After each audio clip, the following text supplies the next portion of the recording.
So ఇది కీలకమైన వార్త అండి. పరిషత్ ఎన్నికలు కూడా ఫిబ్రవరిలోనే పెట్టబోతున్నారంట. సో ఇప్పటివరకు మనకి అంటే ఏం చెప్తున్నారంటే, మొన్న సర్పంచ్ ఎన్నికలప్పుడు చెప్పారు 15th పే కమిషన్ 15వ ఆర్థిక సంఘ నిధులు ఈ మార్చికి ఎక్స్పైర్ అయిపోతే దాదాపు 3,000 కోట్ల నిధులు ఎక్స్పైర్ అయిపోతాయి, కాబట్టి అత్యంత అర్జెంటుగా ఈ సర్పంచ్ ఎన్నికలు పెట్టాలని చెప్పారు. అవి పెట్టేశారు, అయిపోయింది. ఇప్పుడు విషయం ఏందా అంటే అదే దాంట్లో ఈ 15th పే కమిషన్లోనే 550 కోట్లు ఈ పాలక మండలి లేక నిలిచిపోతాయి, కాబట్టి అర్జెంటుగా వాటికి ఎలక్షన్స్ పెట్టాలి అని చెప్తున్నారు. ఇక్కడ మీరు ఒక విషయం చాలా స్పష్టంగా గమనించాల్సి ఉంది. ఏంటంటే సర్పంచ్ ఎన్నికలు పార్టీ గుర్తులతో జరగవు. ఎవడు గెలిచినా, రెబల్ గెలిచినా ఆడు మావాడనే తీసుకొని మా పార్టీలోకి లాక్కున్నాడని చెప్పి లాక్కెళ్ళిపోతారు. సహజంగా జరిగే ప్రక్రియ ఇదంతా. కానీ ఇప్పుడు రేపు రాబోయే మున్సిపల్ కార్పొరేషన్ ఎన్నికలు కావచ్చు, ఆ తర్వాత వీళ్ళు చెప్తున్నట్టు ఎంపీటీసీ జెడ్పీటీసీ ఎన్నికలు కావచ్చు, ఇవన్నీ కూడా పార్టీ సింబల్తో జరుగుతాయి. ఒక బీఫామే ఇవ్వాల్సి ఉంటుంది, 2-3 బీఫామ్లు ఇస్తూ ఉంటే దబ్బుతుంది ఇక్కడ. కాబట్టి ఒక బీఫామ్ ఇవ్వాలి. కాబట్టి మరి ఇప్పుడు కాంగ్రెస్ పార్టీ చేసిన బిల్లులు ఎడగబోయినాయి. బీసీలకు చట్టసభల్లో 42% రిజర్వేషన్ కావాలి అని చెప్పి ఇవ్వాలి అని చెప్పి ఒక కులగణన చేసి మరి దీనికి ఒక పెద్ద కథ నడిపి మరి వీళ్ళు 2 బిల్లులు పంపించారు కదా. ఆ బిల్లు ఎక్కడున్నాయి? పార్లమెంట్లో ఉన్నాయా, రాజ్యసభలో ఉన్నాయా, రాష్ట్రపతి గారి ఇంటి ముందు ఆగిపోయినాయా, లేకపోతే అది ఎక్కడి నుంచి వెళ్ళలేదా, ఏంటి వాటిపైన? ఈ బీసీ సంఘాలు కూడా సైలెంట్ సప్పబడిపోయారు. ఎవరు ఆ మధ్య బీసీ సంఘాలు ఇప్పుడు వాళ్ళ పేపర్లో వచ్చింది కదా, రేపు అంటే ఈ పండుగ 4 రోజులు కొంచెం గ్యాప్ తీసుకుంటారేమో, మరి పెడితే వాళ్ళు పెడతారు కావచ్చు. ఈ ఆర్ట్స్ కాలేజ్ దగ్గర ఒక సమావేశం పెడతారండి. బీసీ సంఘాలు కొంతమంది కలిసి ఈ ఆర్ట్స్ కాలేజ్ దగ్గర ఒక సమావేశం పెడతారు, అయిపోద్ది. తర్వాత ఆర్ కృష్ణ గారి ఇంటి దగ్గర ఒక ప్రెస్ మీట్ పెడతారు, కథం. బషీర్బాగ్ ప్రెస్ క్లబ్లో ప్రెస్ మీటు, సోమాజిగూడ ప్రెస్ క్లబ్లో ప్రెస్ మీటు, కథం. ఎవరింటికి వాళ్ళు వెళ్ళిపోతారు. అంతే, అయిపోయింది. బీసీ ఉద్యమం అయిపోయింది. మేము ఆర్ట్స్ కాలేజ్ దగ్గర ధర్నా చేసాం, ఇందిరా పార్క్ కాడ ధర్నా చేసాం, ఆర్ కృష్ణ ఇంటి ముందు ధర్నా చేసాం, ప్రెస్ క్లబ్లో ధర్నా చేసాం, బషీర్బాగ్ ప్రెస్ క్లబ్లో ధర్నా చేసాం, అయిపోయింది. బీసీ ఉద్యమం అయిపోయింది. ఎవరికి వాళ్ళు కెమెరా కనపడంగానే, మైక్ కనపడంగానే ఒక స్పీచ్ దంచాలా. ఆ స్పీచ్ దంచిన తర్వాత ఆ రిపోర్టర్తో మాట్లాడుకొని ఆ లింక్ పంపించుకోవాలా. పంపించుకున్న లింక్ని స్టేటస్ పెట్టుకోవాలా. స్టేటస్ పెట్టుకొని ఇదిగో నేను బీసీల కోసం ఇంత మాట్లాడే అంత మాట్లాడే, బీసీలు అంటే నాకు ప్రేమ పొంగి పరుగుతుందని చెప్పుకోవాలి. ఇంతకు మించి ఏమైనా చేస్తున్నారా బీసీ సంఘాల వాళ్ళు? ఎవరైనా సరే, ఒక్కళ్ళైనా సరే. విశారద మహారాజ్ గారు ఆయన ఏదో పాదయాత్ర చేస్తున్నారు, మళ్ళీ స్టార్ట్ చేశారు. ఆయన తప్ప ఇంకెవరైనా ఒక్కళ్ళైనా సరే బీసీ ఉద్యమానికి ఏమన్నా చేస్తున్నారా? సర్పంచ్ ఎన్నికలకు ముందు ఉన్న ఉవ్వెత్తునెగిసిన బీసీ ఉద్యమం ఎందుకు సప్పబడిపోయింది? ఎందుకు అడ్రస్ లేకుండా పోయింది? ఎందుకు సైలెంట్ అయిపోయింది? ఎవరు సమాధానం చెప్తారు దీనికి? గవర్నమెంట్ ఏముంది, సైలెంట్గా ముసుగులో ఇప్పుడు ఎంపీటీసీ మన ఈ మున్సిపల్ ఎలక్షన్స్ పెట్టేస్తారు, ఆ తర్వాత ఎంపీటీసీ జెడ్పీటీసీ పెట్టేస్తారు. రెడీ చేసుకోండి జనాలు డబ్బులు. నిలబడదాం అనుకున్న వాళ్ళు ఈ కౌన్సిలర్లుగా, ఎంపీటీసీ జెడ్పీటీసీలుగా, కౌన్సిలర్గా గెలిచిన తర్వాత మళ్ళీ చైర్మన్ అవ్వడం కోసం ఇట్లాంటి కథలు చాలా ఉంటాయి కదా. తీసుకోండి, మళ్ళీ పొలాలు అమ్ముకుంటారా ఏందో కథ ఏందో చూసుకోండి. సర్పంచ్ ఎన్నికలకే పొలాలు అమ్ముకున్నారు, మరి ఇప్పుడు కౌన్సిలర్ ఎలక్షన్స్, ఆ తర్వాత చైర్మన్లు, కథ కమామిషి చాలా ఉంటుంది కదా. ఆస్తులు గట్టిగానే అమ్ముకోవాల్సి వస్తుంది. చూడండి, రాష్ట్రంలో మున్సిపల్ ఎన్నికల ప్రక్రియ ప్రారంభం కాకముందే ప్రభుత్వం పరిషత్ ఎన్నికల నిర్వహణ దిశగా కసరత్తు చేస్తుందంట. ప్రస్తుత ఆర్థిక సంవత్సరానికి గాను 15 ఆర్థిక సంఘం తెలంగాణ రాష్ట్రంలో జిల్లా పరిషత్లు, మండల పరిషత్లు కేటాయించిన 550 కోట్ల నిధులు మురిగిపోయే పరిస్థితి ఉందంట. సో వీలైనంత త్వరగా పరిషత్ ఎన్నికలు నిర్వహించాలని సర్కారు భావిస్తుంది. మున్సిపల్ ఎన్నికల నిర్వహణ ప్రక్రియ జనవరి చివరి వారంలో మొదలై ఫిబ్రవరి 2-3 వారాల్లో ముగినట్లు ఇప్పటికే వార్తలు వస్తున్న విషయం తెలిసిందే. దీంతో మున్సిపల్ ఎన్నికలు ముగియగానే ఫిబ్రవరిలో పరిషత్ ఎన్నికల షెడ్యూల్ విడుదల చేసి అదే నెలాఖరు లేదా మార్చి మొదటి వారంలో ప్రక్రియ ముగించేందుకు కసరత్తు చేస్తున్నారట.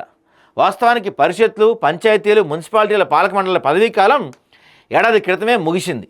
అయితే స్థానిక సంస్థల ఎన్నికల్లో బీసీలకు 42% రిజర్వేషన్లు అమలు చేయాలన్న ఉద్దేశంతో ప్రభుత్వ ఎన్నికలను వాయిదా వేస్తూ వచ్చింది.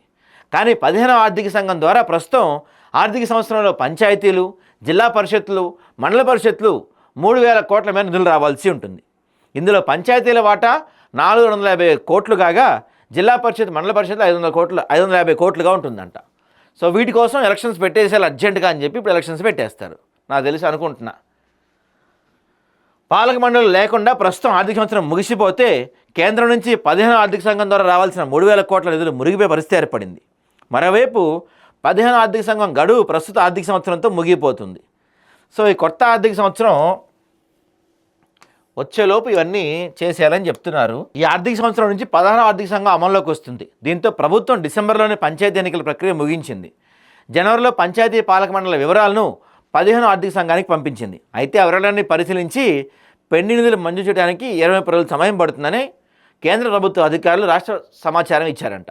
ఈ నేపథ్యంలో జిల్లా పరిషత్, మండల పరిషత్లకు పెండింగ్లో 550 కోట్ల నిధులు రావాలంటే 15వ ఆర్థిక సంఘం కాలపరిమితి ముగియడానికి గరిష్టంగా నెల ముందే పాలక మండలి ఎన్నుకోవాల్సి ఉంటుందని అభిప్రాయంకి వచ్చింది ప్రభుత్వం. దీంతో మున్సిపల్ ఎన్నికలు ముగియక ముందే పరిషత్ ఎన్నికల షెడ్యూల్ వచ్చే అవకాశం ఉందని చెప్తున్నారు. ఫిబ్రవరి చివరి వారం లేదా మార్చి మొదటి వారంలో ఎన్నికలు ఉంటాయని చెప్తున్నారు. మార్చి ఫస్ట్ వీక్లో ఎన్నికలు జరగాలంటే, ఎందుకంటే మనకి మార్చ్ ఎండింగ్కి ఆర్థిక సంవత్సరం ముగుస్తుంది ప్రతి సంవత్సరం. సో ఆర్థిక సంవత్సరం ముగియడానికి ఒక 1 మంత్ ముందు ఎలక్షన్స్ అయిపోయి పాలక మండలి ప్రక్రియ పూర్తవ్వాలి. కాబట్టి నా అంచనా ప్రకారం మనకి జనవరి 16, 17 తేదీల్లో మున్సిపాలిటీకి సంబంధించిన నోటిఫికేషన్ వస్తుంది.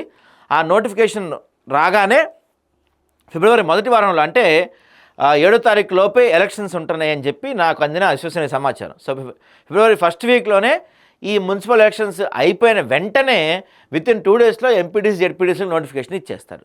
ఎంపీటీసీ, జెడ్పీటీసీ నోటిఫికేషన్ ఇచ్చేసి మార్చి ఫస్ట్ వీక్లో ఎలక్షన్స్ పెట్టేస్తారు. మార్చి ఫస్ట్ వీక్ కాల ఎలక్షన్స్ పూర్తి అయిపోయి చేసేస్తారు గ్యారంటీగా.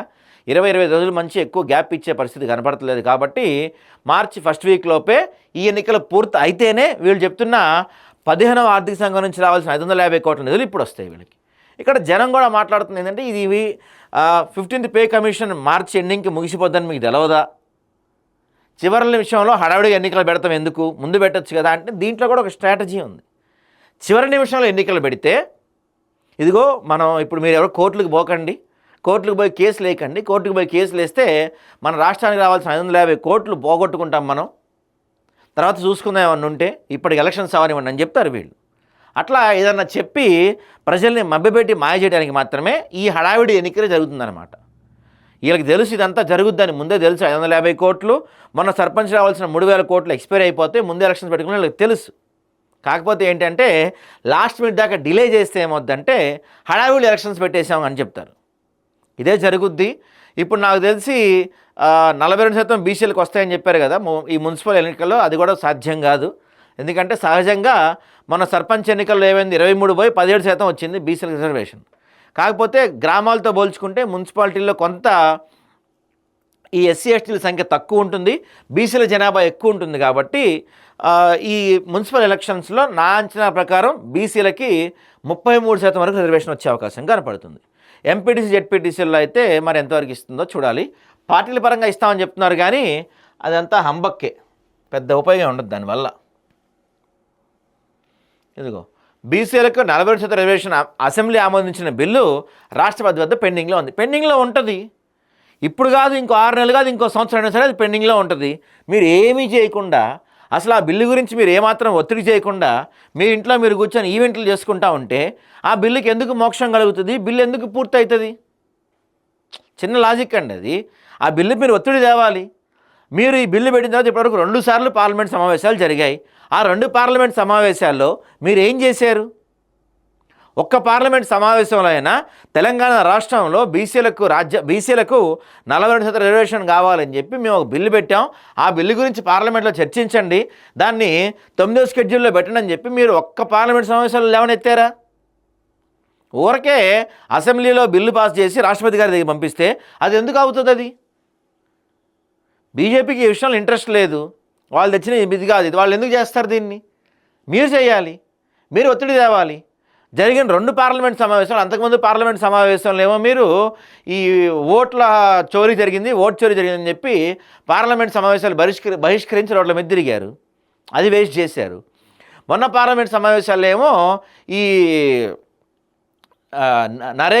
నరేగా పేరుని విబ్జీ రామ్జీగా పేరు మార్చారని చెప్పి దాని గురించి మొత్తం చర్చ జరిగి దాని గురించి రచ్చరచ్చ చేశారు. మరి ఒక్కసారైనా పార్లమెంట్ సమావేశాల్లో ఈ తెలంగాణలో 42% రిజర్వేషన్ల బిల్లు పెట్టాము, దాని గురించి చర్చించండి అని చెప్పి ఒక్కసారైనా తెచ్చారా మీరు? మీ ఇండియా కూటమి మీకే ఇంట్రెస్ట్ లేదు దీని గురించి. ఇంకా జనాలు ఏం పట్టించుకుంటారు? ప్రతిపక్షం వాళ్ళు, అధికార పార్టీ వాళ్ళు ఏం పట్టించుకుంటారు? బీజేపీ వాళ్ళు అక్కడ అంతా ఒక డ్రామా ఆడారు. బీసీ సంఘాలు కూడా ఇటుపైన కనపడతలేదు నాకైతే. బీసీ సంఘాలు అడ్రస్ లేరు, ఏడన్నారో మరి.